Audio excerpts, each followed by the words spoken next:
This is the Yay. I'm Reg Clay. And Norman G. This is the Yay, where we talk about life in the theater and the theater of life. Yay! Yay! We want to thank Central Works for sponsoring the Yay. Central Works, the new play theater. They are reinventing theater one play at a time, and we really Yay and yay. Absolutely, yeah. We want to have Jan Zweifler on. We've already had hopefully soon. Yeah, hopefully very, very soon. We want to thank Central Works for sponsoring us. And we have a fantastic guest, Jim Fourniadis, the former owner of the Darkroom Theater. You're a singer, actor, all sort of, a creative. All-around wise guy. That's exactly right. Jim, thank you so much for joining us. And you also have a podcast too, right? Don't you? I'm a DJ on River Gibbs FM. It's part of a Sunday show called the Overflow Sunday Service, and I'm on at 10 a.m. Pacific time, which was 6 p.m. over in Britain. So I'm like the evening show over there. Where is this? Where are you broadcasting from? Well, the show originates from my studio, my home studio, but then it goes on the server and goes out over England and then gets rebroadcast in Amsterdam over Europe. Very cool. Yeah. We were talking just off mic before I hit record that for those who don't know, for those who are millennials or new to the Bay Area, the Darkroom Theater, I mean, just the experience of the Darkroom Theater, it was really like Second City TV, or it was like Saturday Night Live or the Rocky Horror Picture Show. It's sort of like grunge, almost a punkish atmosphere in the Bay Area doing theater. And it was a wonderful experience. And unfortunately, I think your doors closed, was it 2017, 2016, Jim? Actually, it was earlier than that. It was 2015. But we ended up staying at the space for a while, but we were impelled to not do shows. And where was the space? This was on Mission Street and 19th. It was right. Oh, like yeah, right in the heart of the Mission. Right between a pawn shop and a laundromat. Mm-hmm. Yeah, it was. It looks like it was a converted movie theater. It was a movie theater that you guys converted, at least from the decal. Actually, it was a punk rock record store called Mission Records before we got there. But I think originally it was a hotel, and like the upper balcony was like part of like the area where they like received people and stuff, and then the upstairs apartments used to be rooms. So there was like this huge area when you came in. So it was kind of interesting space. It made it easy to convert into a theater, which I did with my own hands. Oh wow! Amazing. Self-made man. All right. Well, as I begin all of our podcasts, Norman, how are you doing? It's been an interesting week. So it is my birthday season, so I always have to start with that. Birthday to you. Well, you got a long time before we get there, but I created the birthday season. I have decided that the birthday season is whatever number you're turning this year. It's that many days before you prepare to celebrate. Oh, great. So the older you get, the more birthday season you get. Exactly. And, awesome. One friend always says, Richard Talaveras is like, what? So what's going to happen when you turn, when you turn 300, you're going to do the whole year? And I'm like, I look forward to that, honestly. I think if I get to be 300, I do get to celebrate the whole year. Hey, that'll be a year-long thing. But if I get to be 300, I'll celebrate, being able to go to the bathroom. Probably. That, everybody can cheer. That'll be great. But no, so this week was I did a Shots performance.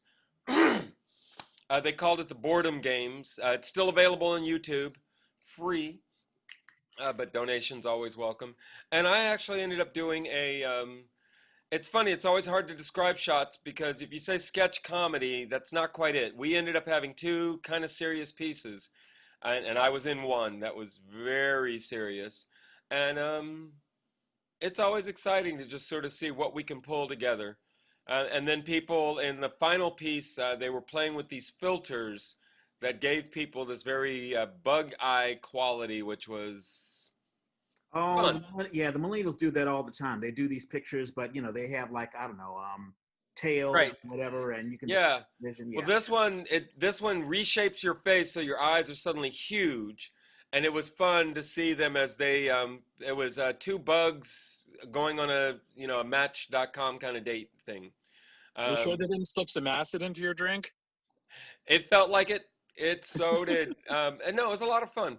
So that was it. And then the big one, part of the birthday season for me is always just checking in with the doc. So I had a physical therapy appointment, but I always make it more of a medical visit than anything. And I'm thrilled to hear that the exercises I've been doing I'm right on point and I just can keep going. And she gave me a bunch more new exercises that hurt, so I know that they're going to work. And yeah, I'm just like, this is great. And I lost 10 pounds. So when I started my birthday season, I posted a picture of me in the bathroom. Here's what I got, and here's what I'm working with, and hopefully by my birthday I can do a wait a minute. What kind of show is after this? photo. I said, what kind of show is this? Here's what I got, and here's what I'm working with. I think a lot of us look down and see that belly and are just like, Yeah, so I the was like, belly. you know what? I'm gonna show the world, and then hopefully I can show the world. So the exercise that she gave me yesterday, I think my belly is going to look very nice by October. I'm looking forward to it. Nice work, dude. Yeah, I think all of us are battling the same thing. Now, Jim, I'm not going to ask how old you are, but do you feel, because I still feel 58 years old. right on. Do you still feel 30 or whatever? I mean, I know for myself, I feel, all three of us have crossed the 50 threshold. And Norman, you're, I think, 62, right? No, I'm 60. I'll be 61 in October. Okay, yeah. Trying to kill him, man. He's only 61. Yeah. Here's how I feel about it. It depends on what you're talking about. If you're talking about, like, do I feel old and creaky? I feel older than 58 sometimes. Yeah. But if you're talking about, can I still, like, strap on a guitar and scream punk rock? Then I'm 20, right? Yay. Because I can still nail that shit, so. Right on. Yeah. Yeah, and I think that's the cool thing about art. Art sort of makes you feel young. I mean, I think I would feel much, much older if all I did was just go to work and just come home and just, chill out.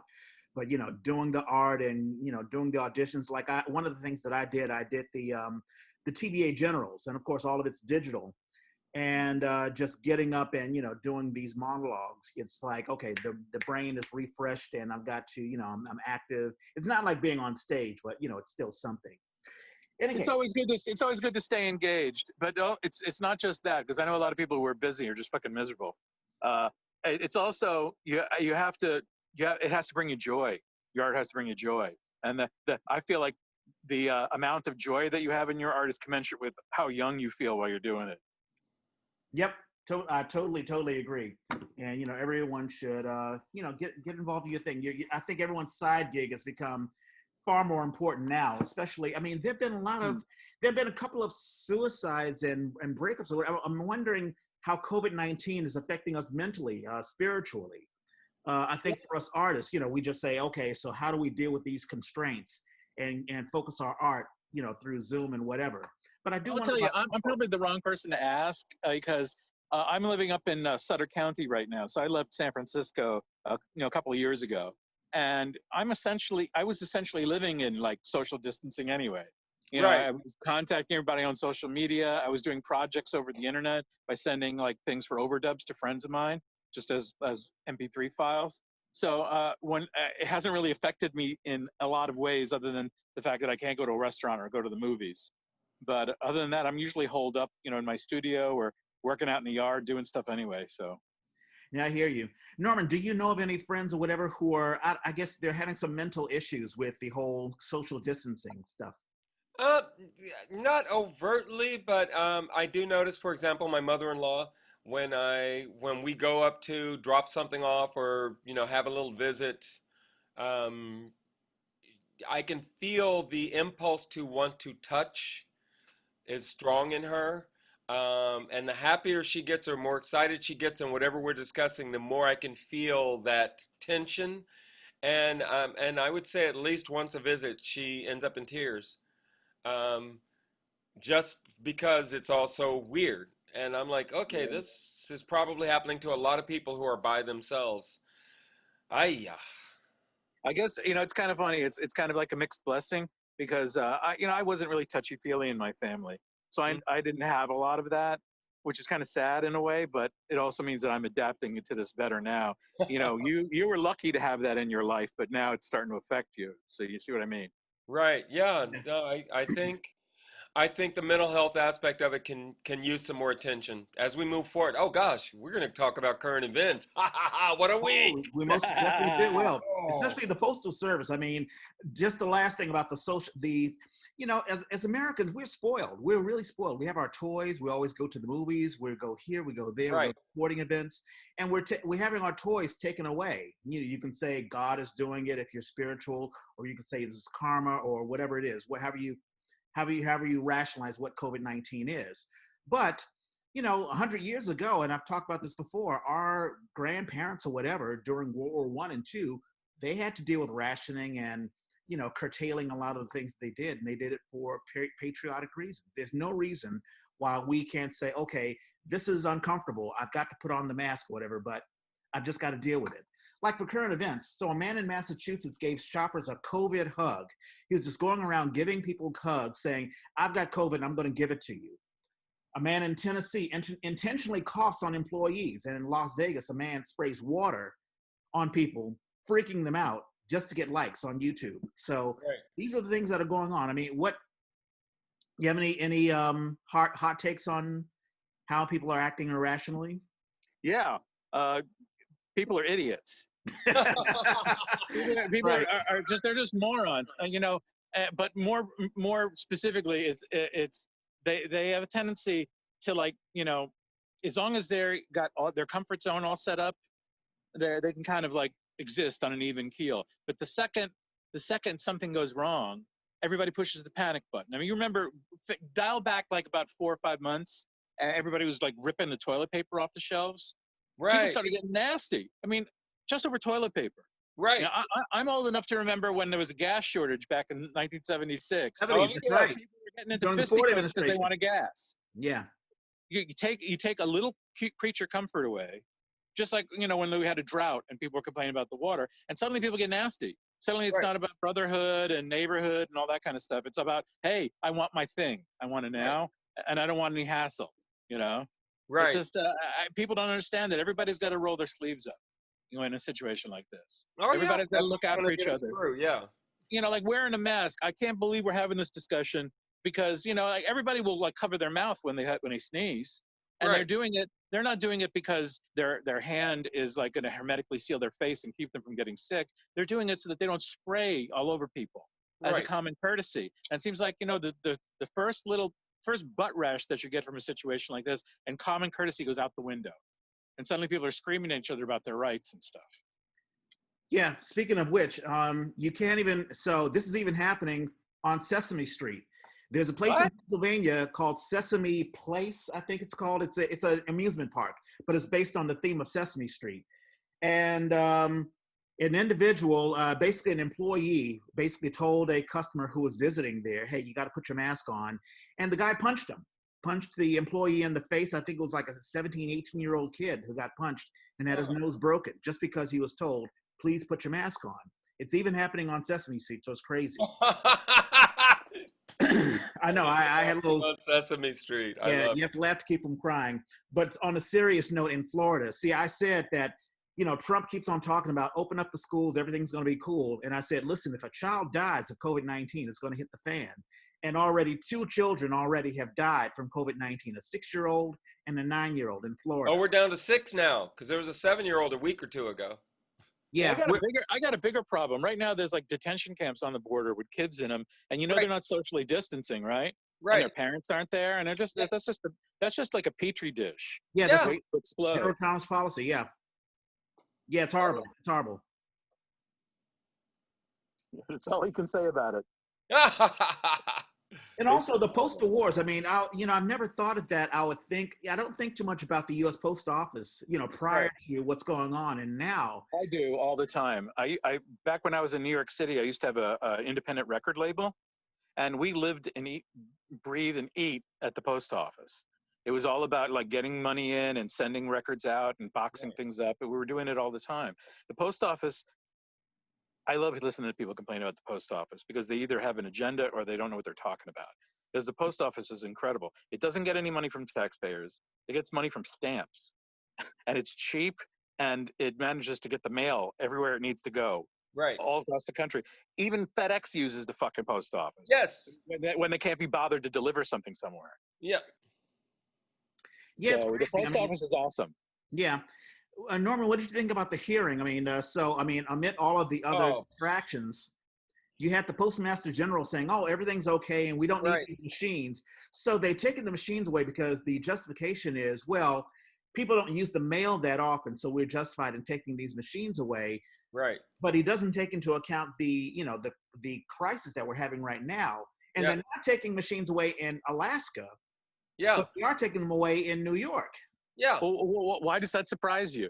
I mean, this is the guys who disbanded like the emergency management team. And, Yes. because their justification was, is like, well, those guys are only important when there's an emergency. Right. So what do we Yeah. need them around all the time for?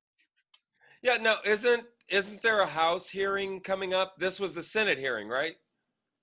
Yes. Yeah, I think I think there's a House hearing coming up. I'm like, please, I want you to ream his ass. Yeah, well, they didn't give him enough of a hard time. No, they didn't. You should have heard like Mitt Romney prevaricating, going, "Well, I'm sure that you have the post office best interest in mind, but Right. if you could explain to me, da da da da da." Yeah. No, it was BS. No, I'm looking forward to the we're firing you. That's what I want.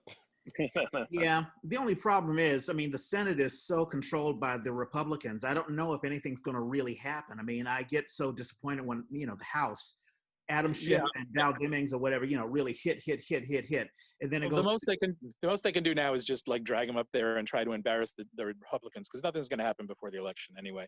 And once the Right. election happens, it's all bets are off. yeah. But Mitt and Lindsay are being so nice because they have to be right now. They're up for re-election. They have to be. So we'll see. We'll see what arm twisting we can do. Yeah. Hopefully. And I mean, this goes to the big question. I mean, is it going to affect the 2020 election, and how's it going to affect it? I mean, if people can't vote, or let's say, Right. because even if you do vote via the mail-in balloting, then you don't know if the vote is going to, get to the polling place in time and all that sort of stuff. Well, actually, let me ask a bigger. Well, what it really requires is a little bit of a dedication on the part of voters, because Yes. almost everywhere you go, there's an election board where you can drop off your ballot. Yeah. That's In exactly most right. states, that's okay. It's just Yeah. so. I mean, I always tell people, just think of October 15th as election day and vote early, and that way it'll give your vote a chance to get into somebody official's hands.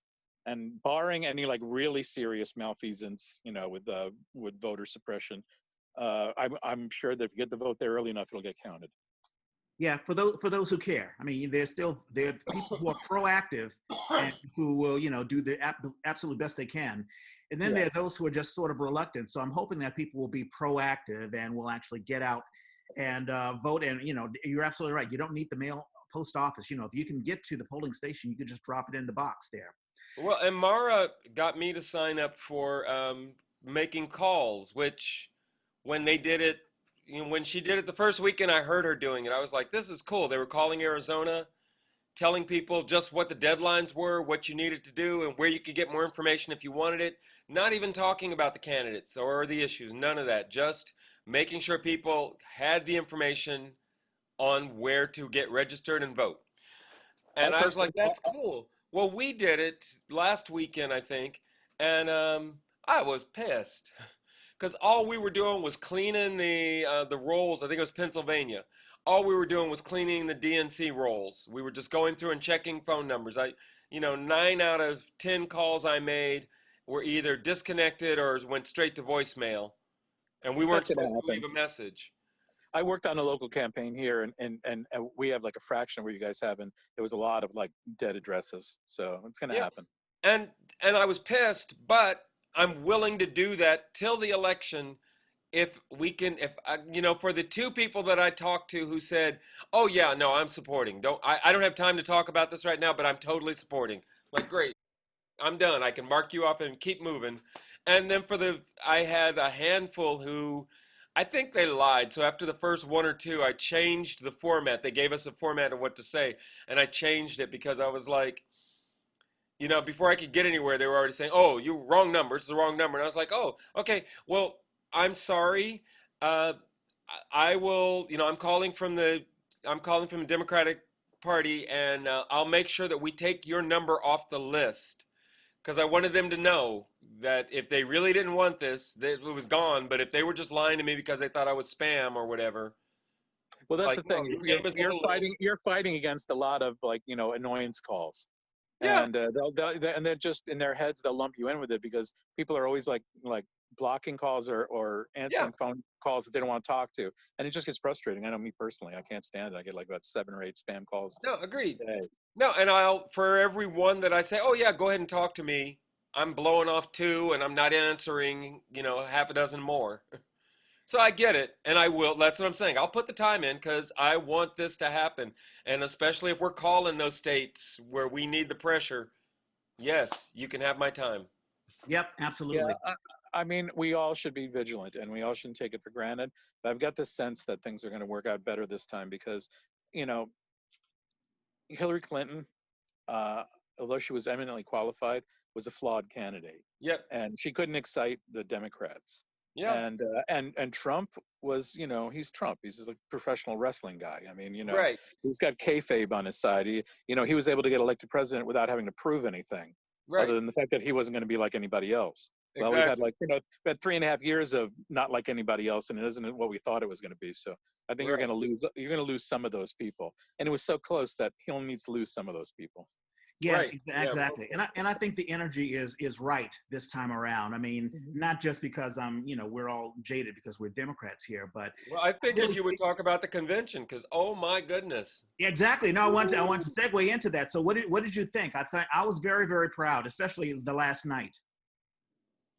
If you're asking me personally, I think they did a good job because it was one of those situations where it was their chance to either succeed or have an unforced error, and Right. and I don't think there was anything that was really embarrassing. There was a Yep. couple of really inspirational moments, Yep. and I think overall they got their message out and they looked like they were rational, sane human beings. I doubt Trump is going to have that easy of a time proving the same thing. Yeah. No, Because you have to have a certain amount of empathy, to be able to communicate a message. And all he can communicate is how he's going to crush other people and he's the best. Right.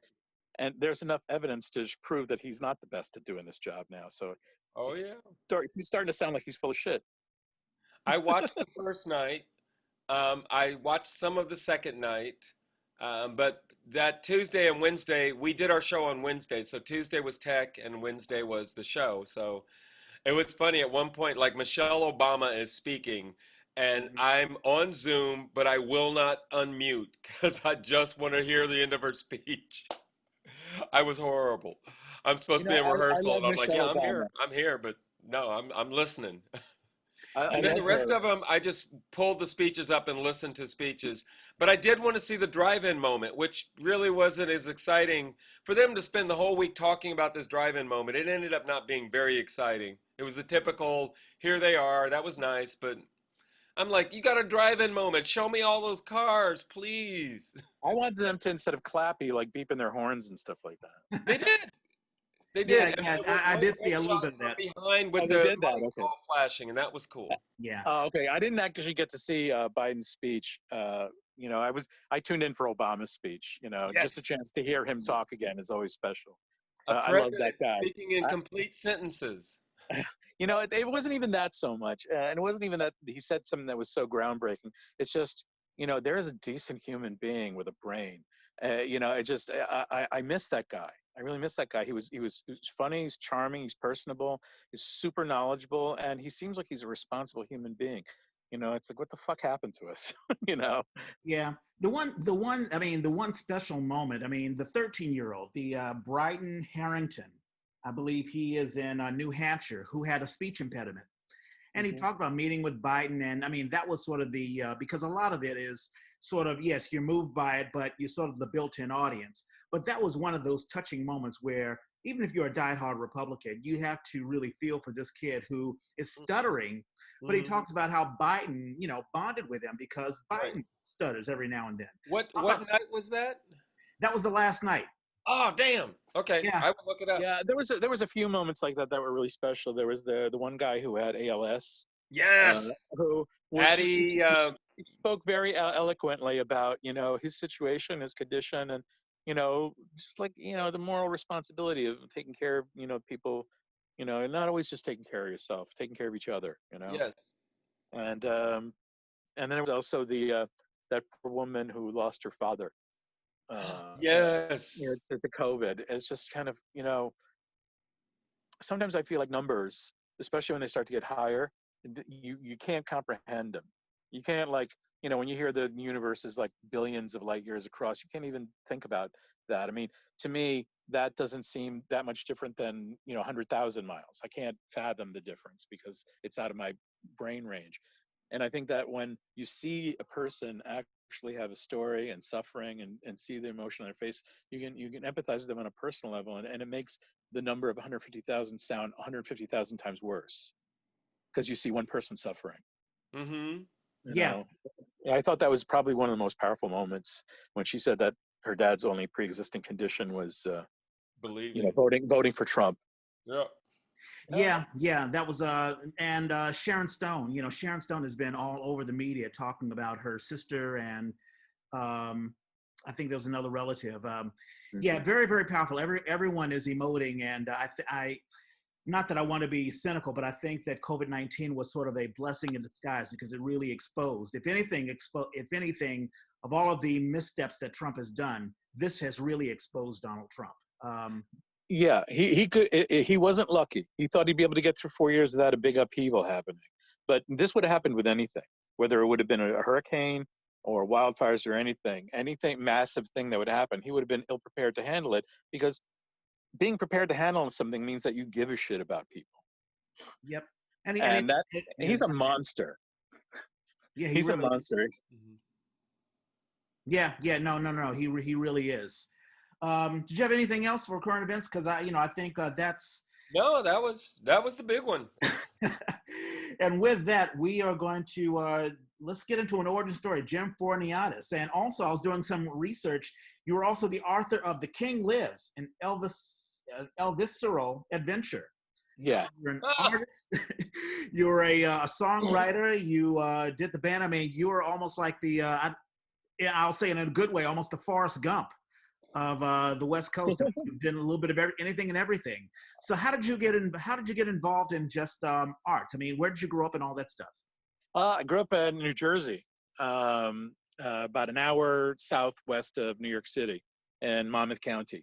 Lived near the water, loved the beach. And as a kid growing up, I lived in a small little working class community. Was really all about conformity. And I had a difficult time at an early age. I'm dyslexic, so I had a difficult time in school early on.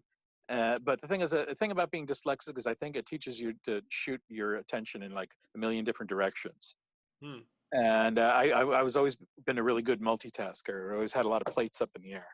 Sometimes they break, but the more plates you have up in the air, the more that you have that aren't broken. Any siblings, Dave? Jim? I have one brother. He's about 5 years older than me. I always consider me like the we better get it together and have another kid baby.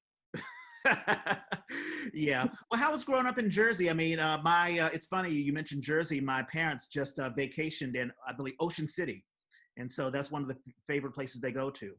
Well, it's a weird situation because we were like many suburban towns. We were like self-segregated, and I grew up in a little town, all white people, and a town over was a town, Keyport, was predominantly black people. And, there was definitely a lot of racism, even if it was just subtle. And there was a lot of sexism and a lot of homophobia. I mean, I remember back in the 70s, we had this whole movement called Disco Sucks. And one of the things we used to say was disco was for fags, which was, it's kind of funny to think about it now. It's kind of like, well, it kind of is, but that is not a bad thing. It's true. But it's just like, it was kind of weird because I would always constantly hop on my bike and run over a couple of towns to Keyport and go in the theater there and watch, blaxploitation movies. And, I'd go to the record store and buy Brothers Johnson records and stuff. And hey, Jim, I was like the one, what? I'm sorry, Jim. We have a guest. We have David Stein. David, what's up, man? Hey, David. Wait. This. Hold on. This something tells me this is not my weekly D&D group. What? I got my dice. Oh, me Norman and G. David are part of an Hey, exclusive Jim club. Fourniadis, Reg Clay. Hey. I know you guys. Hey, we're part of an exclusive club. We're the only people who told Emperor Norton what to do. That's absolutely right. They should have named that bridge after him. Really. Actually, they should have named it after you, Jim. Oh, I know that the Clampers, E. Clampus Vitus, have been trying to get that bridge renamed to Emperor Norton Bridge for a long time. I'm sorry. Hey, what's going on? on? We interrupted Jim and David. For those, David was also on the Yay episode number 37, so check that out. But Jim, you were talking about your growing up in Jersey, and also disco. Everyone hated disco. As a matter of fact, I remember. I think Chicago had the I think it was the Cubs.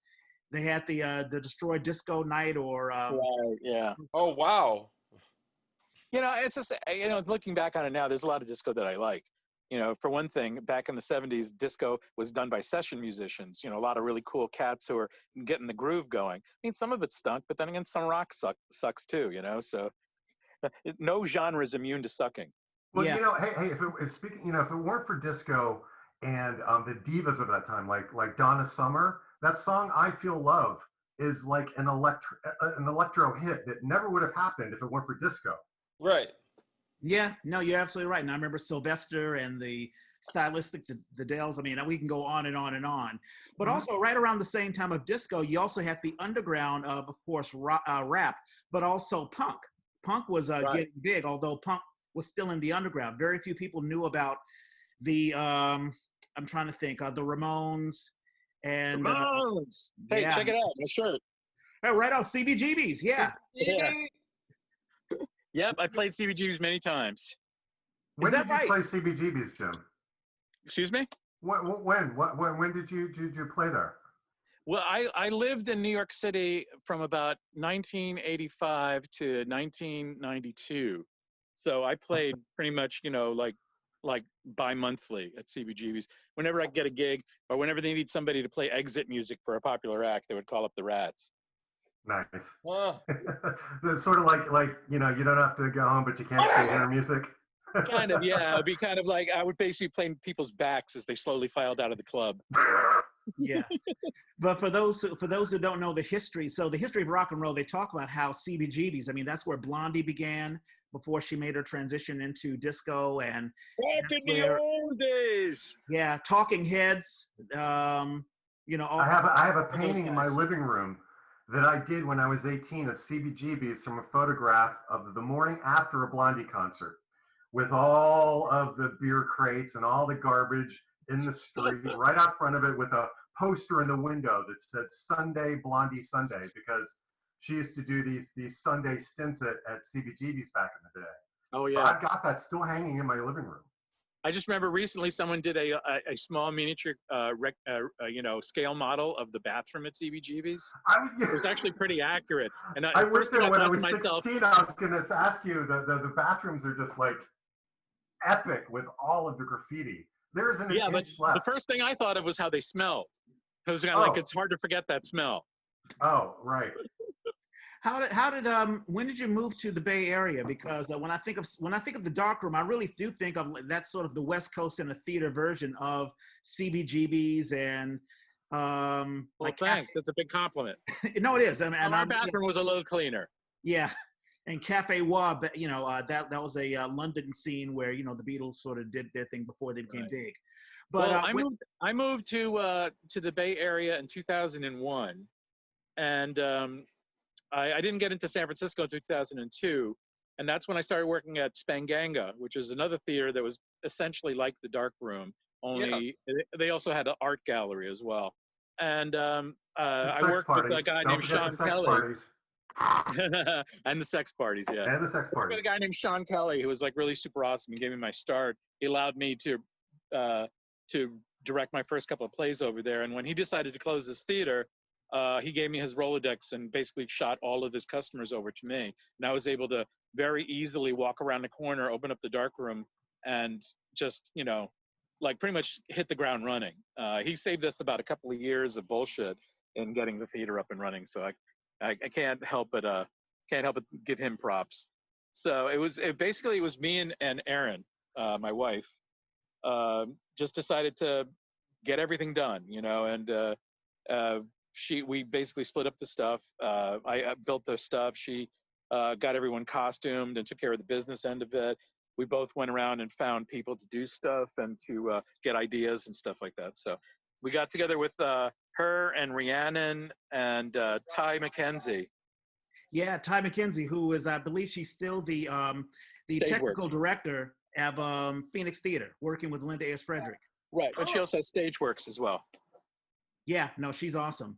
How was the transition? Because, being a rock and roller, then getting into theater, that had to have been a big transition. Well, the thing is, I had studied writing and directing in college when I was in New York.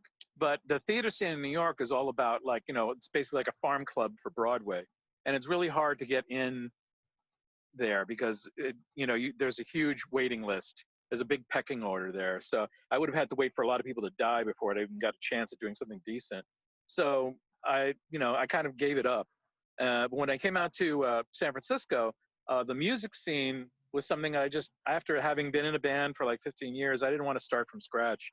So when I got the opportunity to work in theater with a lot of these people who are involved with like the Cacophony Society, it was a nice in, and it was a chance for me to do something I hadn't done in a long time. So it was a little bit of a transition, but the way I like to work out with things and the way Erin likes to work with things is, we like to make sure that everybody's having fun on stage. And in that way, it wasn't that much different than being in my band, the Rats, because we were kind of like a satirical punk band. Our whole thing was making fun of the rock star pose. So when we got to the dark room, it was all about making fun of some of the more serious aspects of theater and pop culture. So and it was the same kind of satire. So in one way, it was a big transition because it wasn't music, but in another way, it was kind of the same because the vibe was the same. Yeah, the rock and roll thing. I want to bring David in. I mean, David, how did you get involved in the darkroom, and what did it mean for you? Well, I first got involved with the darkroom in maybe 2004 or 5, right around there. I actually heard about it through, there was a big buzz going on at the time because people were talking about this theater that was doing a version of The Princess Bride on stage. And it was kind of like, people were just saying, how could they do this movie on a stage the size of like a parking space? I mean, that's what we used to call it. Yeah, I mean, it was tiny, and it did its run, and then it got extended, and I was like, I got to go see this. Everybody's talking about it, and then it got extended again. I'm like, I got to go, and I think it was extended 3 times.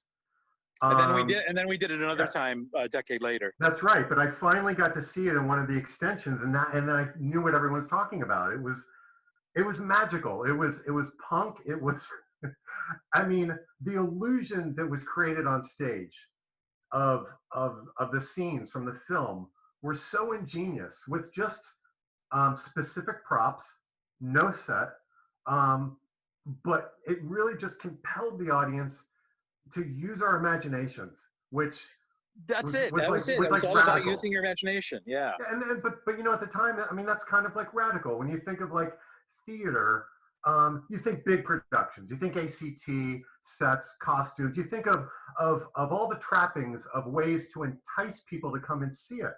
And, for decades, the older generation has been talking about theater is dying. We need to get young people involved. But they were just missing the point. It wasn't like more stuff. It wasn't bigger sets. It wasn't like Wicked or, props to all those big shows. But that's not what excites young people. What's radical is the creativity involved. And our philosophy always was, to try and make things as egalitarian as possible. Because, if you have to worry about building a gigantic set, then that changes things. It makes it so that it's more expensive and harder to do. And the harder things are, the harder they are to pull off. Yeah, and you guys were like, I always thought that if you started building elaborate sets, it shows a black box theater up to be for what it is. Mm-hmm. Whereas if you just have a black curtain behind you, then basically you're floating. you're floating in either, and then it leaves your brain to basically fill in all the spaces.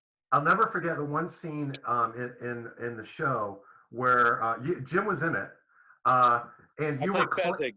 yeah, you were Fezzik, and you were climbing with who was on your, you had like Nancy on you had somebody on your back, and you were supposed to be climbing, and you were miming it, but it was like with I was miming it, and I was bouncing up and down, and we all bounced up and down in unison. And yeah. I went like, and the thing is, whenever we did that kind of stuff, that actually got a laugh from the audience. It's kind of like, I can't believe they're doing this laugh. Right. It was just the joy of seeing you guys have fun. Like you're just kind of playing in your living room, like any theater kid probably did for their relatives. And it was like we're all in your house, and that's the other thing that was just so special about the dark room. When I first heard about it, my friend Wendy Welch, who was, we used to volunteer at Actors Ensemble of Berkeley. I had just directed a show, The Buckeye, outdoors in John Hinkle Park, utilizing all of the techniques that were done there before with Cal Shakes when they were there, and everybody, the critics loved it. Everyone had a good time. Wendy said, why don't you try Black Box next? You've done like a big outdoor show. Why don't you try doing something really small? And there's this company, The Dark Room, and I think she first started telling me about Princess Bride. Well, then she forwarded me an email from The Dark Room looking for writers and directors to adapt stage versions of The Twilight Zone, their favorite Twilight Zone episodes. Yeah, and they did it the year before. You guys did it at Spanganga first. Yes, the first one was at Spanganga. And then the second one was at The Dark Room, right? Yes. Yeah, so that was the one that Wendy said I should get involved with. And when I first walked in the door, Erin greeted me, and it was like just like meeting your mom at the doors. Like, come in. Isn't she wonderful? Welcome. Wonderful. She's like, come in. This is our theater. This is our pirate radio station. Pay no attention to that, because Ty had her pirate cat radio behind the bar, because it used to be a sushi bar, restaurant, old saloon for years, and still had the thing to open your bottle at the end of the bar, which is very cool. But she took me on a tour, and it was like you're in a theater, but you're in someone's home, which I just thought was just super wonderful and welcoming. And we lived in the back. And they lived there, which is so cool. And I got to, and she showed me there's a kitchen, showed me the back. She was taking me on the tour as if like, I don't know, like I was going to be a roommate or something. And I was just there to see what this whole Twilight Zone thing was about. And it was so. Erin always wanted to invite people into the family. That's her general pose. Like you're part of she's the very family. great that way. Yeah, from day one, from the very first moment I met her, I felt like I was part of a family. And my experience of being an actor in San Francisco, for the most part, when you're talking to a producer or casting director, or you're auditioning, there's always this kind of distance, this sort of cold professionalism. There's a formality. There's a formality that I don't know where it came from. Theater school, maybe. I don't know. But that was the other radical aspect of the dark room, was that like, oh, fuck all that formality. We're here to have fun. I have an idea where the formality came from. Yeah. As I feel like most artists spend like, a portion of their lives with people telling them that what they're doing is a waste of time. Mm-hmm. So I think sometimes people in creative situations, when they attain a certain level of respectability and notoriety, they feel that they have some kind of like Calvinist obligation to not enjoy themselves and treat it seriously. We never took it seriously. And we always said, we don't take this seriously. We invite you to do the same, Absolutely. And having said that, some of the best theater I've ever seen in my life was done on that little parking lot stage. The other thing we did is we never tried to tell people they couldn't do something. I think that's why you say that sometimes you saw like stuff there that you wouldn't see before, is because a lot of times people would be like, no, you can't do that. You can't do that. And we're kind of like, well, give it a shot. There's the stage. I want to bring Norman in because, as an equity actor, you've seen everything, and you've directed and you've acted. Seen everything. Not exactly. But is there, I mean, because that's a good point, because we think of theater as this formal thing, and there's one director who's sort of the master or mistress of everything, who's controlling what's going on, their producers, and there's a formality, and you have to have your resume done so, and you have to have your headshot done so, and whatever. Is there an argument to be made that maybe that's why theater may not be growing in certain areas, because there's this formality, and maybe it should be sort of looser? Well, I think that's why it is growing in exactly these ways. I remember, so David, and I think we talked about it on the episode, David auditioned for me way back in the day. And I think you were new to the Bay Area at that time, yeah? Yeah. Mm-hmm. And It was like 2000, yeah, 2001 maybe. yeah, 2001, 2002, somewhere in that zone. Mm-hmm. I remember going to Darkroom. I remember going and seeing one of the, was it The Usual Suspects? It was something like that. It was no, Reservoir Dogs? I don't remember. Well, Reservoir Dogs was at Spanganga, but it was one of the productions that we did. Yeah. Maybe it was it Goodfellas? I all I remember is hearing about it, and by that point I kept hearing about this little space in the Mission. So I was curious. It probably was Spanganga, because they did Reservoir Dogs. I remember, because I did the soundtrack for it. I put together. I remember seeing David's name on it and going, "Oh God, that guy! No, let me see what's going on," because I know him, and feeling like, okay, it sort of legitimized it. Honestly, this is somebody I know who is out there in the scene that I'm familiar with, in a totally different environment. And yeah, from the moment of walking in and people with their beers, and I was like, what is going on here? To this joyful thing that was happening, not just on stage, but in the audience as well. I think that's the history of some of the best of theater. I mean, Shakespeare's time is famous for things that were intentionally thrown at the groundlings, things that were aimed at that audience. I think theater is always going to grow in those ways, and it's actually a conversation that I'm hoping that we'll spend some time on in the next month. How do you approach this now in the era of film and TV and all kinds of digital media? Why are you doing something live? Why is that important? I think this kind of theater exactly answers that question. Exactly, because I think a lot of times people think that throwing money at a stage production will make it better. But to me, the more money you throw at a stage production, the more it starts to resemble a film. Yeah. And it's just like that kind of strips away what makes theater special.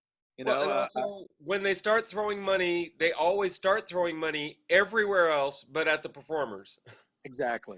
And it's just, to me, I always used to bristle at having like a projector as part of a show, because I thought to myself, people are hardwired to want to watch TV.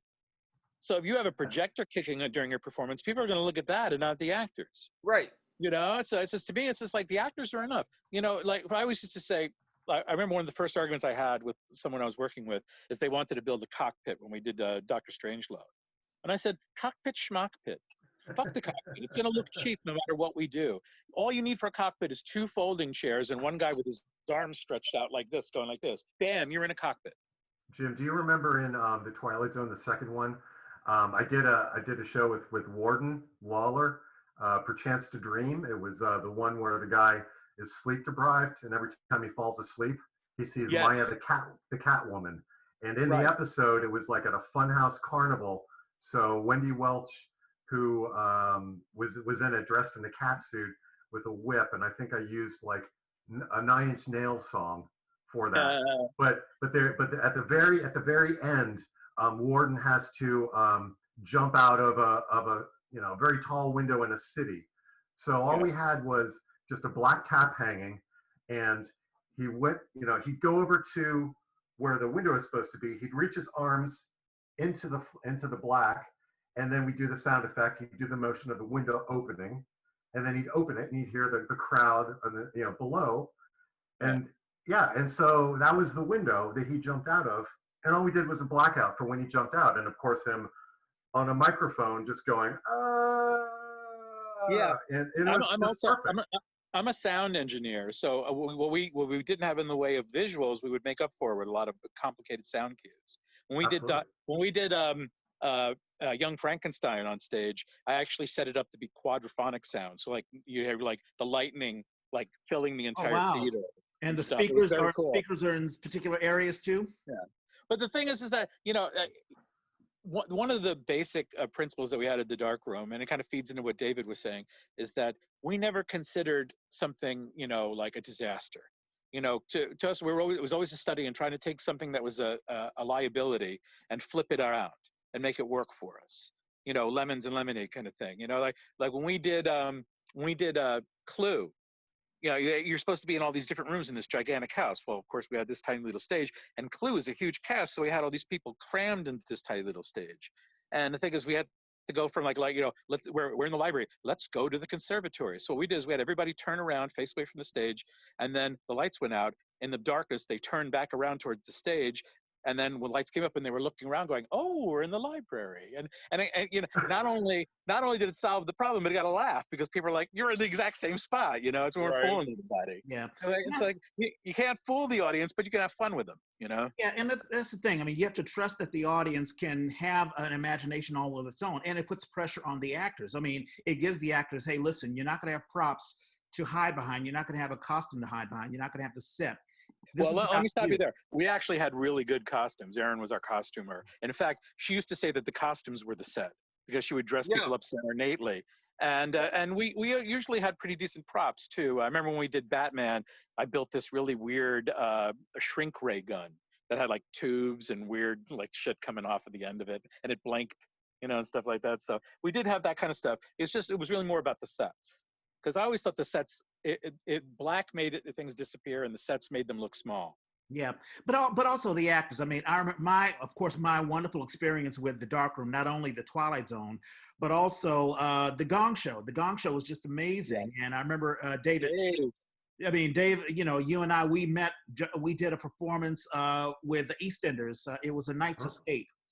And you brought me in to be Gene the dancing machine. I was like, okay, we're on the Gong Show, and awesome.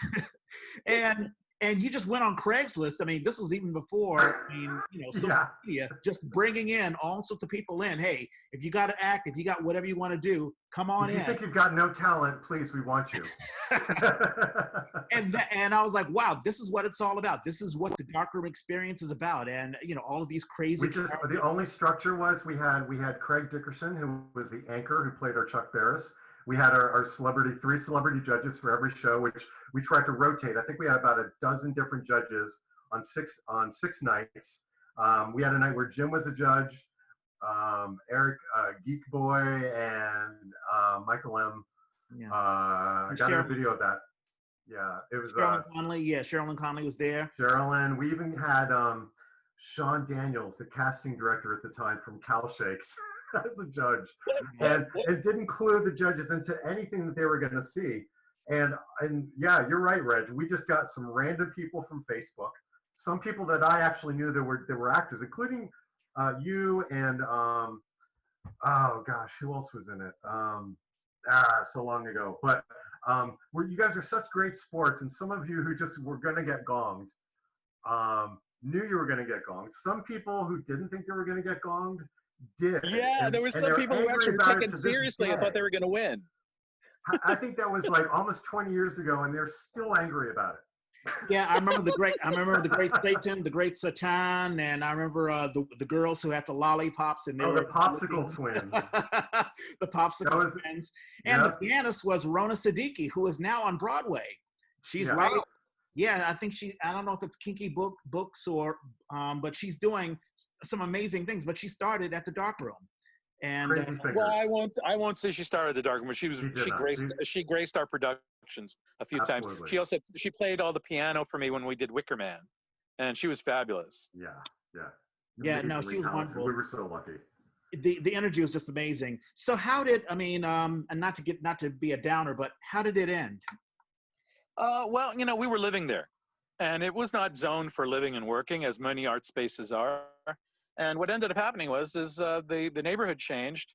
Money started moving in. There was the tech boom. They're trying to come in, and tech bros were like starting to move in. So developers were looking around. They were looking for anything they could find, and it became clear to them that we were a target.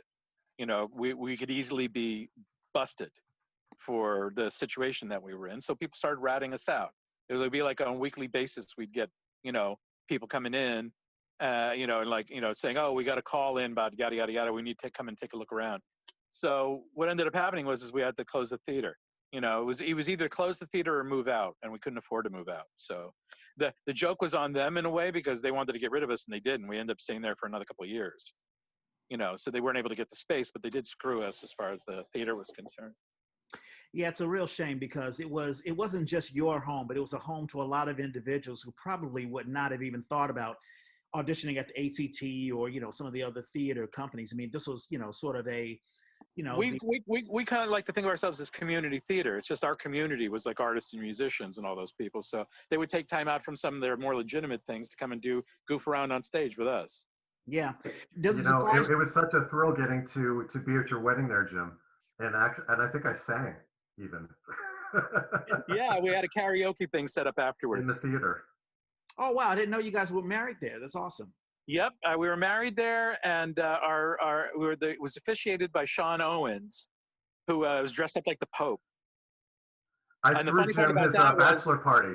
The bachelor party the night before, he was dressed up as a stripper. Yeah, but do you remember what he did? He didn't strip. Yeah, I know. Instead he pulled out, like, from his clothes, a patty and cooked it, and had some lettuce and a tomato and a bun, and made a cheeseburger and brought it to me on a plate while singing "I'm a Woman." 'Cause I'm a woman. Oh, the Anjali thing. Yeah. Does it surprise you, Jim, because the Exit Theater, they sort of taken over the Twilight Zone thing, and sort of the Exit is sort of the last bastion of that sort of rebel theater that I think about. Not just them, also Piano Fight.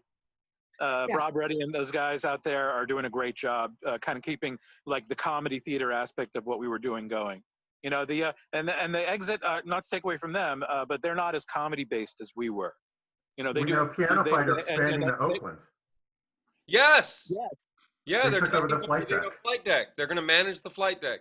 Yeah. You see, the thing I liked about the Darkroom is we were very comedy based. We had stand-up comedians, we had plays. We did the Bad Movie Night thing, but most of it centered around humor. There wasn't a lot of drama there. Not that I dislike drama, but I felt like my favorite thing to do is to make people laugh. I figured in the world we live in, that's kind of like that's God's errand. Young Frankenstein is like one of the best theater experiences I've ever had. It was so much fun. You were great in it too.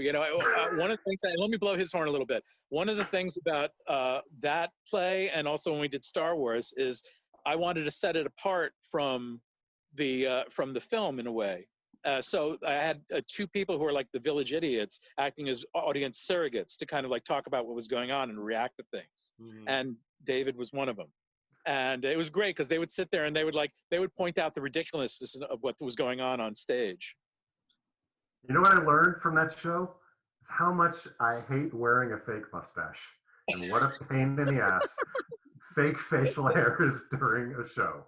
And try to keep it on your some face. Of the biggest laughs. That we use so much goddamn tape. We used almost a whole roll, and it just would not stay on my sweaty fucking lip. Some of the biggest laughs we got was mustache fails. Mustache fails, absolutely. And when we were doing Goodfellas, and at one point, Henry Hill was being grilled by two DEA cops, and one of them was Dan Foley, and he had this like walrus, like Wilford Brimley mustache on that was poorly attached, and he would be sitting there going, "You know what's gonna happen to you, pal?" And it would like start clapping like this, and it would both be trying not to crack up. It was great. Oh, that's awesome. We've hit the 1 hour mark, so I want to be respectful of people's time. What's a lasting impression do you have? I mean, are you still involved in it, or are you? I mean, what's next for you? I mean, well, I'm involved in the fact that I still contribute to the Twilight Zones. What I did is I passed off the whole production to Danny Spinks from Dreams on the Rocks Productions, and she's been doing a great job keeping it alive, and she even is nice enough to keep calling it the Darkroom's Twilight Show. Even though she doesn't have to, it's all hers now. Mm-hmm. But she's great, and I'm still sound guy, so she's really, really nice about every time the production comes up to give me a call and let me contribute, sound design to the shows. Nice. Other than that, I'm not as involved as I used to be. It's the way it is. I try not to get like maudlin about it. It's hard for me to be upset about it being over because I got to do it for 12 years, which is awesome. You know, some people never get to do what we did at the Dark Room, and I did it for 12 years, so that was Yeah. cool. And does Yeah, it surprise- and of course, that's where me and Aaron met and became, you know, and we're able to kind of work together creatively. So it's always gonna be special because of that. Yeah, and does it surprise you that people still remember? I mean, the very fact that I called you and you know we were talking about this, does it shock you? It's like, wow, people still remember. Well, I hate to sound like you know, like I'm blowing my own horn, but I knew instinctively that I couldn't pay anybody to act. You know, everyone was really nice about donating their skills. You know, we were on such a shoestring budget. We were always like a show tanking away from closing. So the only way I could pay them was to make sure that they had an experience that they would remember. And in that sense, I felt like we really succeeded because everyone always wanted to come back and do shows with us. Even if they were working at other theaters and doing other stuff, they were always telling me, I can't wait to come back to the Dark Room because that's when they really had fun. You know, So, it isn't. No. I was just going to toot your horn because, you know, there's been talks about, you know, exclusivity and people, there's been a thing called the living document where there are actors talking about their experiences on stage. And usually it's negative. Usually they come into a big production, they're even paid, but they're either talking about stories that don't reflect them, or they're victims of either sexual harassment or whatever it is. And it's so different from the experiences of the Dark Room. People talk about the Dark Room, their faces light up. They're like, wow, we had so much fun. You know, we were drinking and laughing and we had so much fun on stage and everyone was included. And so that's the experience, that's the energy. That was the other thing I think is for me as basically the technical director, or I mean the artistic director, and very often the director, was I really bristled at the notion of bless you. Tyrannical directors, to me, it's just kind of, sure, you can run it that way, but it's a really shitty way to run it. I always tell people I always wanted to hear all their ideas, and David will bear me out. I always listen to everybody's ideas. I always told them no has to be an acceptable answer sometimes. But I felt like I always functioned better when people were chiming in. Sometimes people would like make me laugh at rehearsals, and I'll be like, okay, that's in. Everybody write it in, you know? Right, David? Absolutely, Jim. Yeah, I mean, it was yeah, truly collaborative. I mean, if something was funny, it was funny. You know, that was the best part about developing, you know, developing a script like Young Frankenstein, like Star Wars, like Batman. I mean,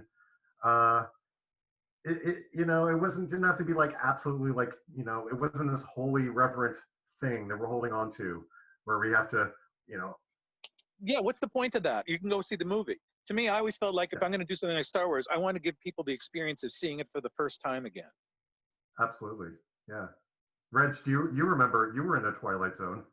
I was in Twilight Zone, had a wonderful time. And you were such a good sport because I wrote you into it as yourself, who played Gene the Dancing Machine, but you were incredibly offended and pissed off by. I was the pompous actor. Oh yeah, that's right. You went to Tisch, right? You were actually an accomplished actor. Hey, I went to Tisch too. There you go, right? Hey, there you go. Yeah, and I put myself in it as a guy who couldn't shut up for an entire year based on that Twilight's episode, The Silence. Yeah, it's typecasting, David. Yeah, right, wasn't it? Yeah. Yeah. Barrel of laughs. We had a lot of fun. Which one is The Silence? It's the one where a guy takes a bet that he won't speak for a year. And it turns out at the end that the guy was bluffing. He didn't have the money to pay him, and the guy actually cut his tongue out so that he would do it. Right. Spoiler. Right. Oh, right. I do remember that now. Yes. He cut his vocal cords. So I was wearing a scarf the entire time, and then you know you pull it down with the big scar reveal. And I remember Sadie Anomaly was like my scar makeup artist, and like each night it was not bloody enough for her. So I missed one of my entrances because she was having to slather it up. No, not enough. You need more blood. Then you really need to see it. No, those are fun times, and it's a shame that people can't experience it now. But there were wonderful memories, and it's still a part of Bay Area theater. So that's why I wanted to have you on. Well, thank you very much. I feel like things will keep popping up. You know, for example, like you know, Piano Fight. there'll always be a void for things like that, I think, and people will always step up and do it. I There'll like be to a say that I'm special, resurgence as the but next few I like to years. think that I at least pulled it off. Yes, Yeah, you did.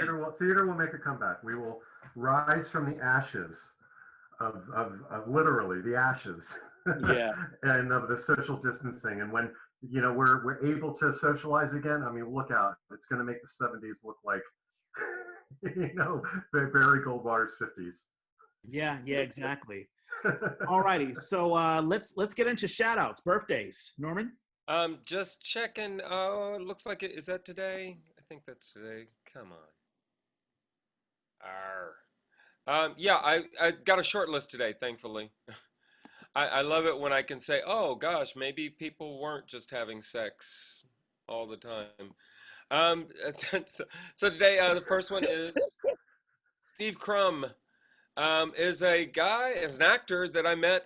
He's back in Philadelphia now, but he was out here, and we did a show at the African American Shakespeare Company. And what I loved was every night after we finished rehearsal, I was living in the East Bay, so he would walk me downtown to get to BART. And I just figured I could decrease my BART ride or my BART time, because going down into BART is like this cavern. It's horrible.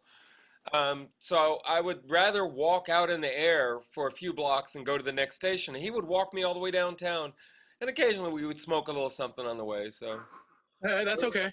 fun memories. And then and I normally try to keep it within the week, but yesterday was Brian Dyer's birthday, and he's an amazing Bay Area musician. He does body music. He does all kinds of jazz and funk, and so he had a wonderful little party last night that I got to go to in his yard. That was cool. Just a few, not even a dozen folks there to celebrate with him. PJ Bracey is a young man that I met when I was teaching at the East Bay Center in Richmond, and just dynamic young man. And I always hate when I got somebody like that, because I know in training programs, most people are going to go off to something else in life. But when you meet somebody who is truly talented, you're like, please, I hope you stay with this. So I hope this shout out reminds him that I'm thinking about him and hoping he's still doing it. Danielle Teese is an actress, Bay Area actress, who's just amazing. And we did a little show at a place in San Francisco called the Beverly Hills Playhouse, which I can't honestly recommend, but it's a strong, that piece that we did was a strong, beautiful piece, Emmett and Ava.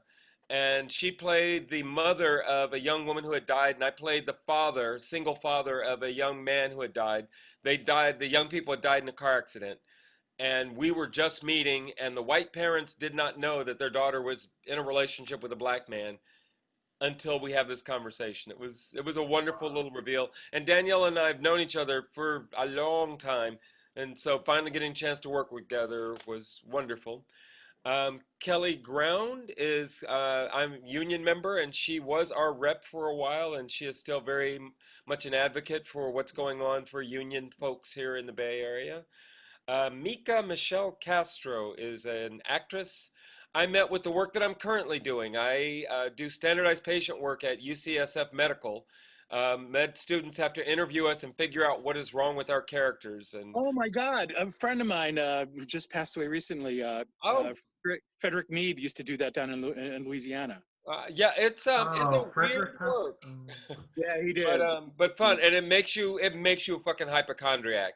I wake up with night sweats, and I'm like, oh crap, is this that character that had cancer? Am I? Yeah. But yeah, she's a very fun woman. Clive Worsley has been in the Bay Area forever. Actor, director, Oh, teacher. Clive. I don't know if Clive's he's directed still me. doing it, but he was running the education program at Cal Shakes last I checked. And Dave Mayer, who has been doing stage combat for pretty much everybody in the Bay Area. His birthday is coming up this week. And finally, a playwright. Don't get as many playwrights on the list as I wish I had. Prince Gomovia. Wonderful. I want to say young because he always looks like a Filipino Pee Wee Herman. More stylish, slightly more stylish, but More amazing stylish than writer. So Pee-wee? those are the birthdays I have for this week. All right, my birthday list is quick. Joel Knopf, he is a music writer, and I've worked with him a couple of times at the Musical Cafe And so that's a wonderful little space. I've talked about it beforehand, where Madeline Puccioni and also Richard, I can't remember his last name, but in any case, they run it, and they do it twice every year for budding musical writers to do their pieces. And Joel Knopf, he has acted and sang, and he's also produced on that. His birthday is today.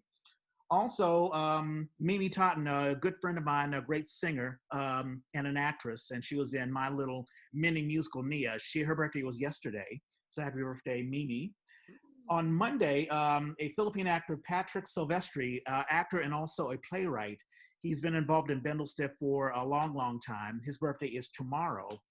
On Wednesday, Tina Marzell. She is an actress, and I've worked with her with the Playwright Center for San Francisco. Her birthday is Wednesday. Thursday is Aaron Henney. Aaron Henney wrote a wonderful piece called Mesmeric Revelation, and I'm pointing the poster right there. In any case, we worked at Central Works, and he was a writer at Central Works, and he does great work. I think he's in LA now. And the last two I have, Pamela Hicks. She is a vocal teacher, and she was my vocal coach for several pieces that I did at the Douglas Morrison Theater when we did Candide, and also you guys did Candide. That's great. Yeah, we did Candide, Grey Gardens. Oh my God, I still remember the high B flat I had to hit. Whoa. Yeah. And the last one, both you and I know her, Norman, Michaela Bennett. You remember Michaela? Michaela, yes. Yeah, or Michaela. Michaela, yes. I think she did go by Michaela. And she, of course, she and I were in the piece that Norman directed, Before the Dream, the life and mysterious death. The mysterious death and life of Richard Wright, yes. That's exactly right. And she was one of the biographers. And her birthday is Saturday. And so that is it. Do you guys sing? Aren't you going to sing? No, you don't do that? Okay. David, thank you so much for coming on. You crashed in, and I wanted you. Thanks for stealing my thunder, pal. What? Thanks for stealing my thunder, pal. This was such a I can't come close. of how something blossoms in the Bay Area. This has been wonderful. It's actually, in all seriousness, it was great seeing you, David. Jim, I owe you a trip. I need to make a pilgrimage up there. Oh, that's right. You got to come and pose in front of the sign. You know what? I think I'm going to do that really soon if I can sort of navigate the fires. Okay. There you go. Well, you be safe up there, man. Oh yeah, we are. We're and before we go, I just want to say I'm really sorry. There's some natural barriers between us and that, so we're okay. Take care of yourself. I'm really sorry to hear about Michael M. And it's everybody send good thoughts out to Michael M. He's one of the founding members of the Cacophony Society, and he's a brilliantly talented guy. Yeah, awesome. Well, Jim, did you have a good time? Absolutely. Who's your friend, Jim? What? Who's your friend there? This is Pamela. Pamela. Pamela is a Takits OG. I'm replanting her in a 2-gallon bag. I saw you doing that. Multitasking, I like it. Hey, I figured I'd share with the public. Yay. There you go. Well, let me give you my last blurb. So people are watching this already on YouTube, and we'll have links so you can like and share. And if you don't like, let us know, how we can improve the show, all that stuff. If you're listening to this, we're on SoundCloud. And also, speaking of SoundCloud, Jim, you have a SoundCloud page as well, because you're still producing music. Yes, like I said, I'd been since I moved out of San Francisco, I've been concentrating more on music. I revived my band, the Rats of Unusual Size, and I have a SoundCloud page. It's just under my name, Jim Fourniadis, and I'm sure that you'll provide a link or something like that. Absolutely. And it just has music that I've done, mostly from the band, but also some stuff from theater productions. I hope you enjoy it. The most recent song that we released is called Thanks But No Thanks. It starts out with a clip from James Baldwin, and it's just basically about, tired of waiting for change. Yeah, no, it's awesome. Change is long overdue. Yeah. It's a piece dealing with Black Lives Matter, and I totally appreciate that. And we'll definitely put a link to it so people can link to that. And also for those who are listening to us, we're on any app that you listen to your podcast. If you're an Apple user, there's that purple little app podcast app that you can listen to. If you're a Android user, you can go on the SoundCloud app or just go on soundcloud.com. The Eight was created by theater people for theater people. If you have a show you want to advertise, or if you just want to advertise yourself, let us know. Hit us up on Twitter, Facebook, Snapchat, Instagram. I'm at Reg Space Clay. And I'm at Hoosier. Jim, do you do any social media stuff that people can link to? Just Facebook, and it's under my name. There you go. I have a couple of Facebook pages. Like there's one for the Rats of Unusual Size. There's one for my radio show. I have a radio show called the Musical Gumbo Show. It plays on the Overflow Sunday service on River Gibbs FM. If you look for River Gibbs FM, you'll find it. I play. I've listened to it actually. It's a good treat on a Sunday. Oh wow! Thank you. Thank you very much, David. Yeah. There you go. Yeah, so, that, and also there's a page for my book, the Elvis book. It's a horror comedy fantasy novel. There you go. We'll have all of those links in there. Thank you so much, and everybody have a wonderful afternoon. And as Norman and I always say, we gotta find a better sign off, and we are out.